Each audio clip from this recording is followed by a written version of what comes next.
Hello friends, welcome to our channel इतिहास हमारी नजर से। हिंदू धर्म का इतिहास बहुत प्राचीन है। हिंदू धर्म के इस चैनल में हम आपको बताएंगे कि आखिर में हिंदू धर्म का क्रमशः इतिहास क्या है। इसी तरह आज की हमारी वीडियो का विषय है भगवान विष्णु के गरुड़ ने क्यों चुराया देवताओं से अमृत। भगवान विष्णु के वाहन गरुड़ जो कि अमर है को अमृत चुराने की क्या जरूरत पड़ गई थी, ये सोच के ही आपने ये आध्यात्मिक कड़ी जोड़नी चाहिए होगी। आपको पूरा वृतांत बता दे रहे हैं। कहानी सतयुग की है, जब गरुड़ भगवान विष्णु के वाहन नहीं हुआ करते थे। ऋषि कश्यप के दो पत्नियां थी जो कि प्रजापति दक्ष की बेटियां थी। उनका नाम था वनिता और कद्रु। दोनों बहनें थे पर दोनों में शीशा थी। दोनों के पुत्र नहीं थे तो पति कश्यप ने ही दोनों को पुत्र के लिए एक वरदान दे दिया था। वनिता ने 2 बलशाली पुत्र मांगे जबकि कद्रु ने 1000 सर्प पुत्र रूप में मांगे जो कि अंडे के रूप में होने वाले थे। सर्प होने के कारण कद्रु के 1000 बेटे जल्द ही अंडे से निकल गए और अपनी मां की सेवा और कहे अनुसार काम करने लगे।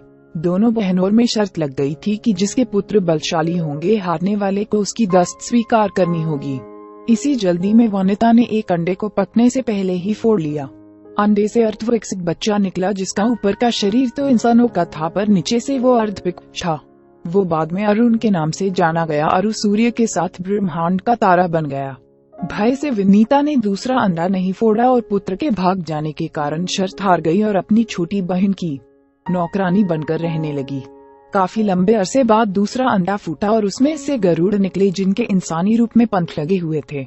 अपनी माता को इस हालत में देख के सर्पों से मुक्ति के लिए शर्त पूछी।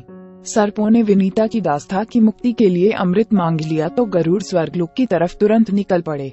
देवताओं ने अमृत की सुरक्षा के लिए 3 चरणों की सुरक्षा कर रखी थी। पहले चरण में आग की बड़ी पर्दे बिछा रखी थी, दूसरे में घातक के हथियारों की आपस में घर्षण होती दीवार और अंत में 2 विषैले सर्पों का पहरा। वहां तक भी पहुंचाने से पहले देवताओं से मुकाबला करना था। गरुड़ सबसे भीड़ गए और देवताओं को बिखेर दिया। तब गरुड़ ने कई नदियों का जल मुख में ले पहले चरण की आग को बुझा दिया। अगले पथ में गरुड़ ने अपना रूप इतना छोटा कर लिया कि कोई हथियार उनका कुछ न बिगाड़ सका और सांपों को अपने दोनों पंजों में पकड़ के मुंह से अमृत कलश उठाकर पृथ्वी की तरफ चल पड़े। राह में भगवान विष्णु प्रकट हुए और गरुड़ के मुंह में अमृत कलश होने के बाद भी उसके प्रति मन में लालच न होने से खुश हो गरुड़ को वरदान दिया कि वो आजीवन अमर हो जाएंगे। तब गरुड़ ने भी भगवान को एक वरदान मांगने के लिए बोला तो भगवान ने उन्हें अपनी सवारी बनने का वरदान मांगा।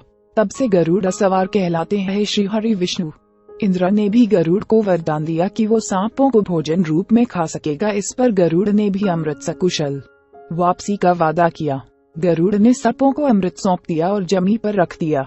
साथ ही गरुड़ ने अमृत कलश को हाथ लगाने से पहले नहाने को कहा।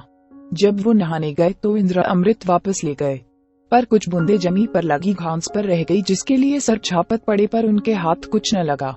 हम उम्मीद करते हैं कि आपको इस चैनल के माध्यम से रोचक जानकारियां दे सके। आप अपने सुझाव हमें कमेंट में भेजिए और अगर आप किसी कहानी या तथ्य के बारे में जानकारी चाहते हैं तो वो भी हमें कमेंट बॉक्स में भेजिए और हमारे चैनल को सब्सक्राइब करें। धन्यवाद।